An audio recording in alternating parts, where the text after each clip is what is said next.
Pertumbuhan dan perkembangan pada tumbuhan akan membicarakan mengenai apa-apa saja yang berpengaruh terhadap pertumbuhan dan perkembangan khusus pada tumbuhan itu sendiri. Baik, kita bicara mengenai konsep terlebih dahulu.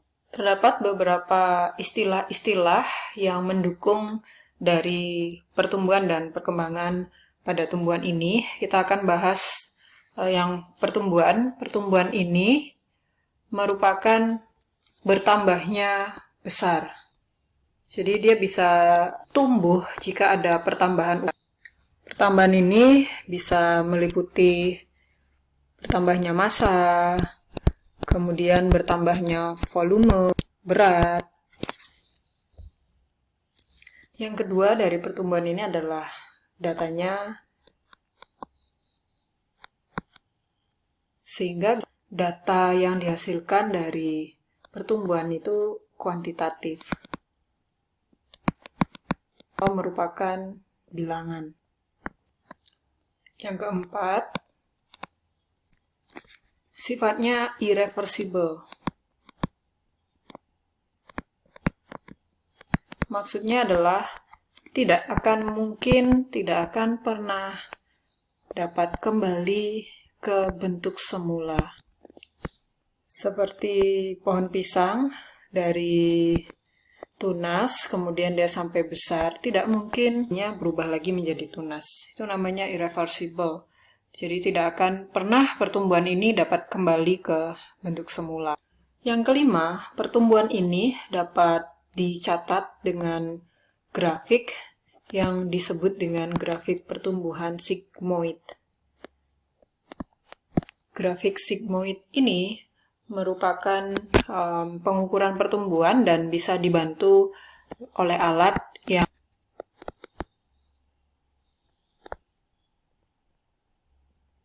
dan data yang ada di grafik merupakan data pengukuran pertumbuhan, dan dari grafik sigmoid ini ada beberapa fase pertumbuhan, di mana yang pertama fase awal, kemudian yang kedua log, ketiga ada lag, dan stasioner. Cirinya adalah ketika seawal maka terjadi pertumbuhan yang begitu cepat. Waktunya mulai dari 0 sampai nanti dia tumbuh menjadi lebih lambat menuju ke fase log. Ciri dari fase log adalah pertumbuhannya sangat cepat dan mencapai pertumbuhan yang paling maksimum. Kemudian fase lag ini pertumbuhannya lambat sekali. Dan pada pertumbuhan stasioner, pertumbuhannya stabil, bahkan cenderung berhenti.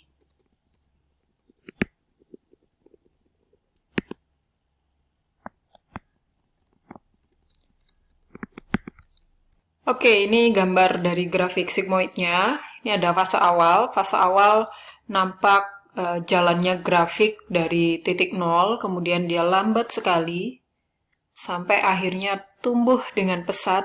Ini yang disebut dengan log. Kemudian log akan mengalami penurunan pertumbuhan lagi. Ini fase lag. Kemudian menjadi stabil. Bahkan nanti akan berhenti, kemudian tumbuhan itu akan mati. Ada banyak buku yang menyebut awal ini juga disebut sebagai fase lag. Bedanya dengan fase lag yang ada di antara fase log dengan stasioner itu adalah jika fase lag yang berada di awal dia tumbuhnya lambat, namun akan diikuti oleh pertumbuhan yang begitu pesat. Sedangkan jika fase lag yang berada di antara fase log dan stasioner, dia pertumbuhannya lambat, akan diikuti oleh perhentian tumbuh pada fase stasioner. Inilah grafik dari pertumbuhan-tumbuhan yang disebut dengan grafik sigmoid. Lalu konsep-konsep yang ada pada perkembangan itu adalah yang pertama, Ini artinya perkembangan itu disebut berkembang jika tumbuhan itu bertambah dewasa. Nah, bertambah dewasa ini dilihat dari muncul. Nah, kemudian bunga nanti akan menghasilkan buah. Di dalamnya buah terdapat biji. Ini yang disebut sebagai perkembangan jika pada tumbuhan. Yang kedua, konsepnya adalah dia mengalami perkembangbiakan. Dan yang ketiga, adanya diferensiasi sel. Adanya perubahan fungsi dari sel tersebut yang disebut dengan diferensiasi. Jadi nanti akan berkembang menjadi bunga, kemudian nanti akan berkembang fungsinya menjadi cambium gabus dan lain-lain. Ini maksudnya nanti ada perubahan fungsi pada sel-sel khusus. Itu yang disebut dengan perkembangan, dan perkembangan ini tidak bisa diukur, tidak bisa karena dia bilangannya adalah bilangan kualitatif bukan kuantitatif. Kemudian berdasarkan jenisnya ada pertumbuhan primer dan juga ada pertumbuhan sekunder. Kita bahas yang primer terlebih dahulu. Pertumbuhan primer ini terjadi pada proses perkecambahan. Bagiannya ada, supaya lebih mudah menjelaskannya, saya bagi bagiannya menjadi dua, yaitu dikotil dan monokotil. Istilahnya pada dikotil itu akan terdapat disebut dengan plumula. Kemudian ada epikotil. Yang ketiga, hipokotil. Kemudian ada radikula.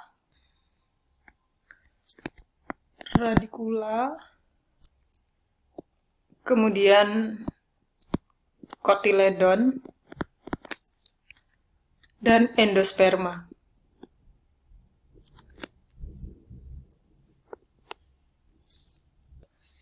Plumula ini merupakan ujung tunas dengan sepasang bakal daun. Kemudian epikotil adalah bagian atas pangkal.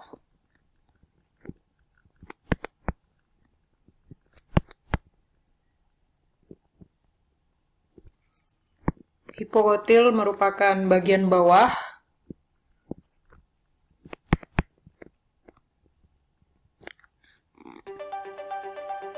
Epikotil dan hipokotil ini melekat di kotiledon.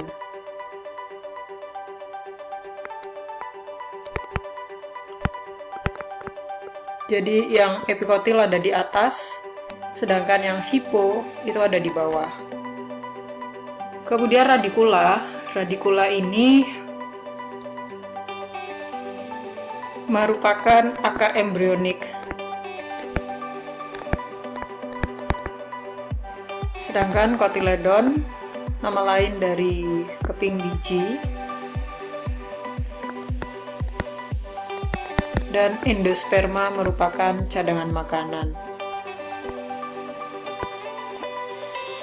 Endosperma merupakan hasil dari penggabungan dari inti vegetatif pada sperma waktu pembahasan dari mikrosporogenesis dengan inti kandung lembaga sekunder. Jadi hasilnya berupa endosperma atau cadangan makanan tersebut. Nah, plumula, epikotil, hipokotil, radikula, kotiledon, dan endosperma ini berada dilindungi bagian paling luarnya itu merupakan selaput biji. Sedangkan pada monokotil, kotiledonnya itu disebut dengan skutellum. Skutellum.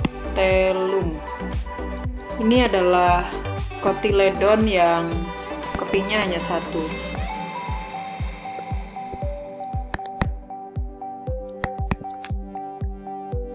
Kemudian ada koleorhiza. Koleorhiza ini merupakan lapisan pembungkus menutupi calon akar. Ada coleoptil. Coleoptil ini lapisan pembungkus tunas. 3 bagian ini yang tidak dimiliki oleh dikotil, sedangkan bagian-bagian lainnya sama-sama memiliki. Ada plumula, kemudian ada radicula, endosperma, sama. Dapat dilihat dari gambar ini bahwa kedua-duanya memiliki kulit biji yang fungsinya melindungi. Kemudian disebut plumula adalah ini. Nah, epikotil itu ada di bagian atas pangkal dari kotiledonnya, sedangkan yang hipo ada di bagian bawah. Nah, pada yang mono itu ada skutelumnya. Skutelumnya ini. Bedanya apa? Dia punya lapisan luar yang membungkus. Nah, itu namanya koleorhiza ini. Terus ini kan kepingnya ada 2. Kalau ini kepingnya 1, namanya skutelum itu. Sedangkan pada diko, radikulanya tidak ada koleorhizanya. Kalau ini ada koleorhizanya. Ini radikula, sedangkan ada lekukan bagian luarnya yang membungkus bagian radikula. Sedangkan tunas pada diko itu tidak dibungkus, pada mono itu dibungkus. Ya, ini perbedaan dari perkecambahan dikotil dengan monokotil, di mana perkecambahan ini tentu saja dimulainya dari membelahnya biji.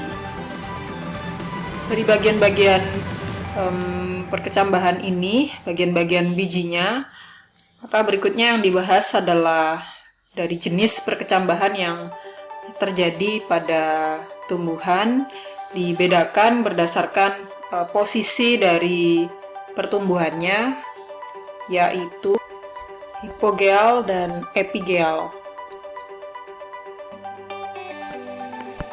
Hipogeal dan epigeal.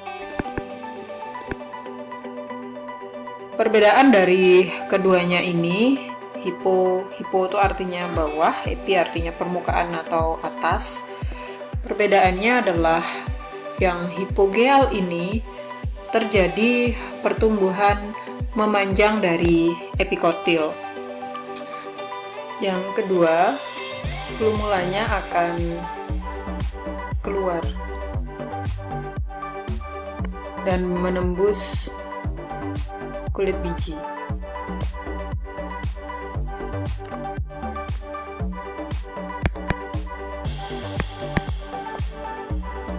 Kemudian yang ketiga,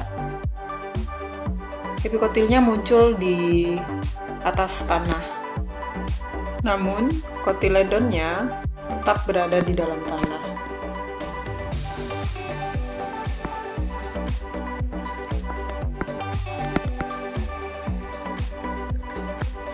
Sedangkan pada epigeal terlihat adalah hipokotilnya akan tumbuh memanjang.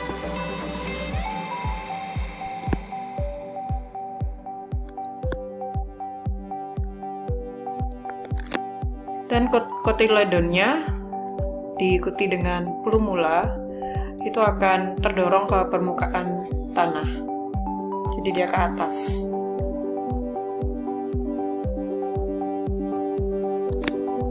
Sehingga kotiledon berada di atas tanah.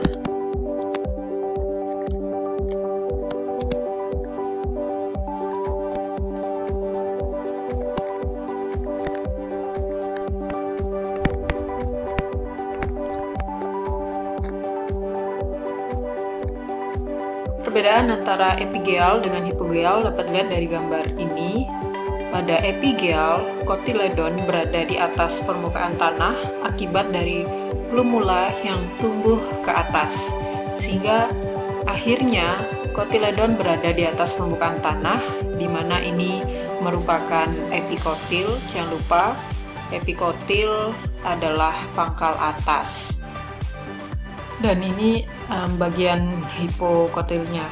Kalau dilihat yang hipogeal berbeda, di mana kotiledonnya tetap berada di bagian bawah tanah, sedangkan epikotilnya akan menjulang ke atas. Hipokotilnya juga tetap berada di bawah tanah. Kesimpulannya adalah epigeal jika kotiledon berada di atas permukaan tanah, sedangkan hipogeal jika kotiledonnya berada di dalam tanah. Proses perkecambahan sendiri sangat bergantung dari cadangan makanannya atau endosperma, dan juga perkecambahan ini sangat dipengaruhi dengan proses penyerapan air ke dalam sel-sel yang ada di dalam biji. Masuknya air ke dalam biji menyebabkan enzim aktif untuk mengalami pekerjaannya, dan ketika proses air ini masuk ke biji, itu namanya proses secara fisika.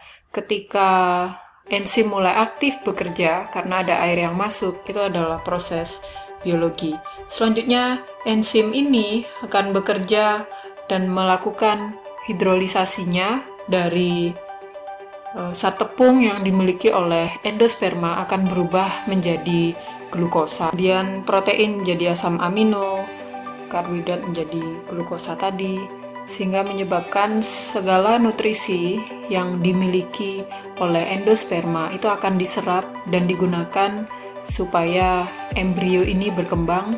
Jadi nanti muncul plumula, muncul radikula, dan seterusnya, sehingga pada akhirnya radikula ini akan berkembang menjadi akar dan plumula akan berkembang menjadi tunas. Demikian proses perkecambahan ini.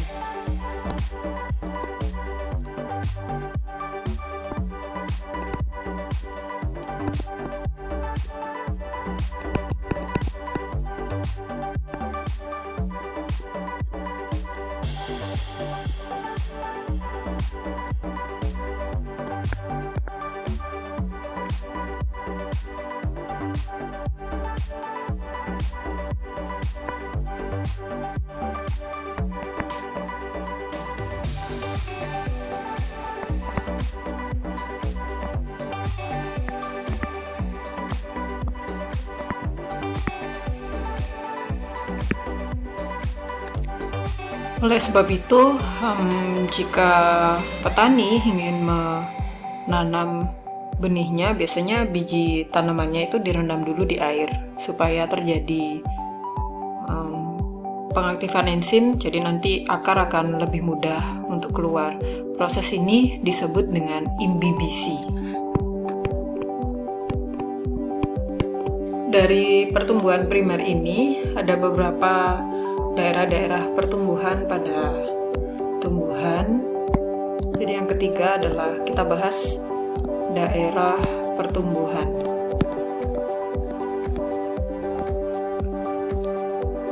Daerah pertumbuhan dibagi menjadi 3. Ada yang disebut dengan daerah pembelahan sel,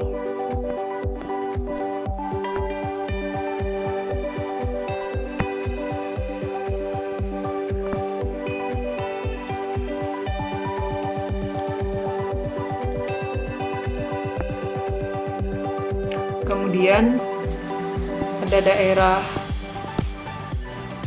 pemanjangan sel,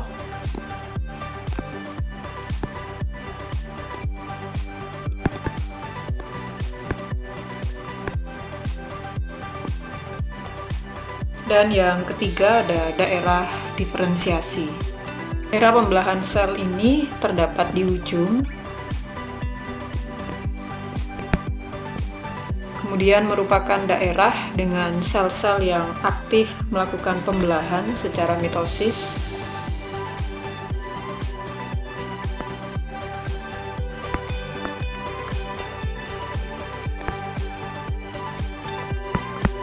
Nah, aktif-aktifnya melakukan pembelahan, maka sifatnya adalah meristematik.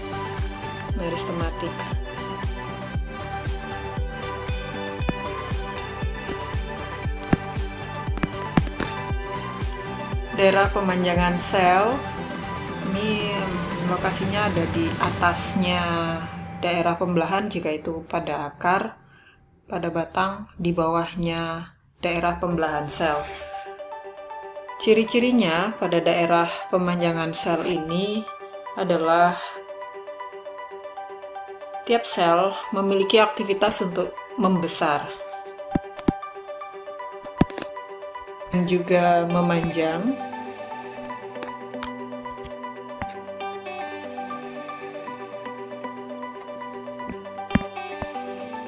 serta pada daerah pemanjangan sel ini dia akan membentuk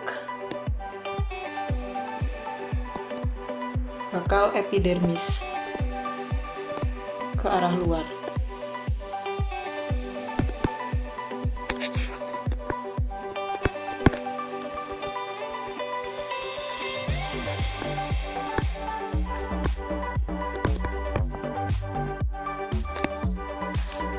Lalu pada daerah diferensiasi, namanya aja diferensiasi, artinya sel-selnya akan melakukan diferensiasi dengan struktur dan fungsi yang khusus.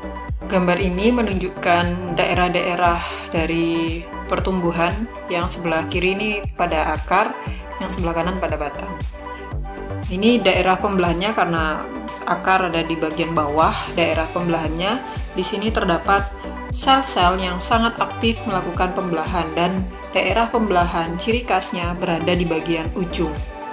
Sedangkan daerah pemanjangan mulai mengalami pembesaran dan pemanjangan.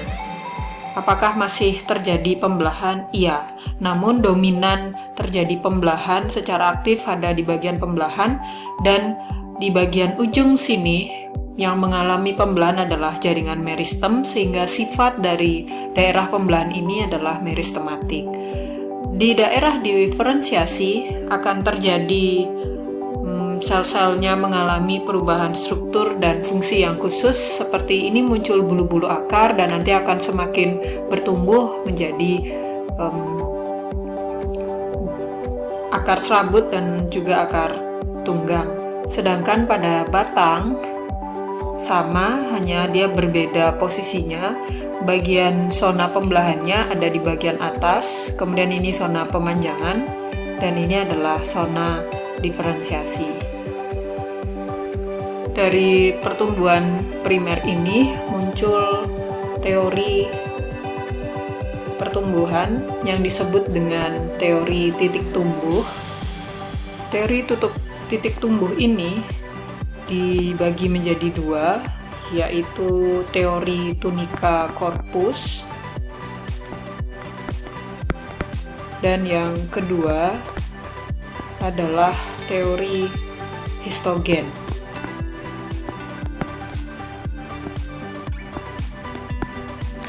Jadi ada dua teori yang berkembang pada proses pertumbuhan, yaitu teori yang pertama adalah tunica corpus dan yang kedua adalah histogen. Teori ini, teori yang pertama adalah teori tunicus dan teori histogen.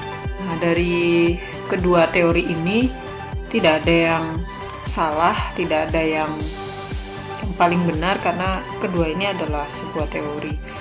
Teori tunica corpus itu mengatakan bahwa titik pertumbuhan itu ada dua lapis, yaitu lapis tunica dan lapis corpus. Lapis tunica ini yang akan tumbuh menuju ke atas dan akan berkembang menjadi jaringan-jaringan primer, sedangkan yang corpus ini jaringan yang bisa membelah ke segala arah sehingga menyebabkan tumbuhan itu bisa menjadi tambah tinggi dan tambah besar. Gen menyatakan bahwa titik tumbuh dari sebuah tumbuhan itu ada 3 lapis, yaitu dermatogen, plerom, dan periblem. Dari dermatogen, dialah yang menjadi lapisan terluar yang akan berkembang menjadi epidermis. Plerom akan menjadi bagian dari pusat, dari stele, empulur, sedangkan periblem ini akan menjadi korteks. Inilah dua teori yang menyatakan bagaimana titik tumbuh itu ada. Maka kesimpulannya adalah pertumbuhan primer ini terjadi karena adanya aktivitas dari jaringan meristem. Pertumbuhan primer ini akan diteruskan oleh pertumbuhan sekunder, namun yang melanjutkan pertumbuhan sekunder ini hanya pada tumbuhan dikotil saja. Pertumbuhan sekunder melibatkan kerja dari kambium dan kambium filogen. Jadi perannya itu ada dua. Yang pertama adalah peran dari kambium.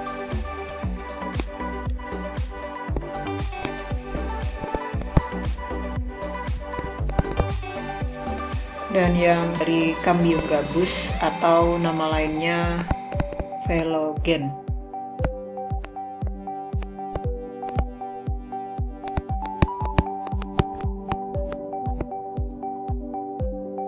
Sedangkan proses yang terjadi pada pertumbuhan sekunder ini, di mana nanti konsepnya adalah kambium jika dia tumbuh dari arah keluar,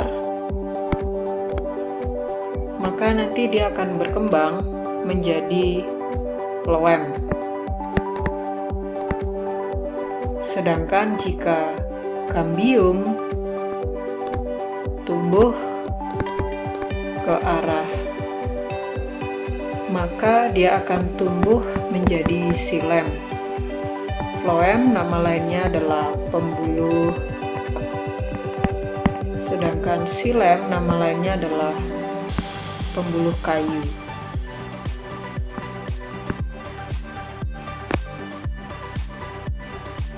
Dan proses ini berlangsung pada batang dari tumbuhan dikotil. Saya yakin kalian pasti masih ingat dengan jaringan yang terdapat pada organ batang. Dan bagian yang saya buat warna merah ini adalah kambium. Dari adanya kambium ini, maka susunan jaringan yang terdapat di batang, pasti kalian masih ingat dengan skema ini. Yang bagian merah merupakan kambium. Ya, ini kambium.